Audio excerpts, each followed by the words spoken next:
Mfanyabiashara wa mbao kutoka Mafinga, Moses John Madege, amefikishwa katika mahakama ya mkoa wa Iringa akikabiliwa na kesi ya uhujumu uchumi namba 23655 ya mwaka 2025.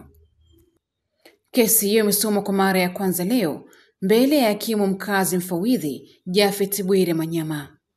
Upande wa mashtaka ukiongozwa na wakili mkuu wa serikali Medalakini Emmanuel akisaidiwa na Auni Chilamula uliwasilisha mashtaka 25 dhidi ya mtuhumiwa huyo. Tulikuwa na mtuhumiwa Moses John Madege ambaye anatuhumiwa kwa jumla ya makosa 25.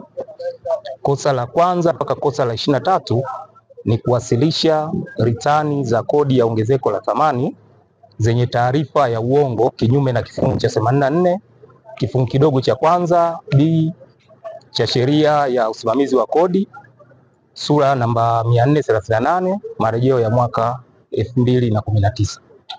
Kwenye kosa hili inasemekana kwamba mtuhumiwa kuanzia mwaka 2022 mpaka mwaka 2024 alikuwa anawasilisha ritani za uongo akionyesha kwamba amefanya manunuzi kutoka kwa wafanyabiashara tofauti kupitia mfumo wa malipo kwa taasisi za umma, yani Government Electronic Payment Gateway GPG, na kuwasilisha taarifa hizo kwenye ritani. Hivyo taarifa hizo zikapelekea kosa la 24 ambao ni kukwepa kodi kwa njia ya udanganyifu kinyume na kifungu cha 84 kifungu kidogo cha kwanza D cha sheria ya usimamizi wa kodi sura namba 338 marejeo ya mwaka 2019. Na kosa la mwisho ambao ni kosa la 25 ni kosa la uhujumu uchumi ambalo ni kusababishia hasara kwa mamlaka kinyume na aya ya 10 aya ndogo ya kwanza ya jedwali la kwanza ikisomwa pamoja na kifungu cha 57 na kifungu cha 60 cha sheria ya uhujumu uchumi sura ya 200 marejeo ya mwaka 2022. Kosa hili anatuhumiwa nalo kutokana na kiasi cha kodi ambacho hakufanikiwa kulipa kutokana na taarifa za uongo alizoweka kwenye ritani yake ya kodi ya ongezeko la thamani. Kwa jumla makosa 25 ndo ambayo mtuhumiwa wetu anatuhumiwa nao mbele ya mahakama hii. Akizungumzia tukio hilo, meneja wa kanda ya Nyanda za Juu Kusini Nicholas Njovu amesema mtuhumiwa huyo amekwepa kodi ya shilingi bilioni 200 na milioni 500.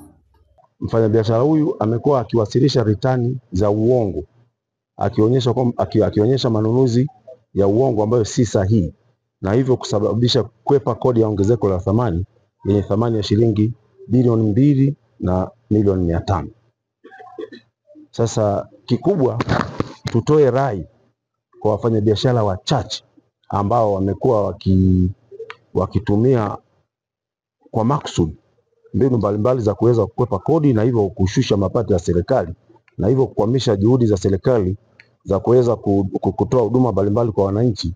Ni kwamba mamlaka ya mapato kupitia idara ya upelelezi wa kodi iko makini. Naye meneja wa TRA mkoa wa Iringa Peter Jackson amesema kamataji huo utakuwa fundisho kwa wafanyabiashara wengine wenye tabia ya kukwepa kodi, huku hatua hiyo kusaidia kuleta usawa wa mazingira bora ya wafanyabiashara wote. Tuwe wito, hatua hii tunaichukua ikiwa ni katika kujenga mazingira ya haki katika ufanyaji wa biashara, kuhakikisha walipa kodi wote wanafanya biashara katika mazingira ambayo ni haki.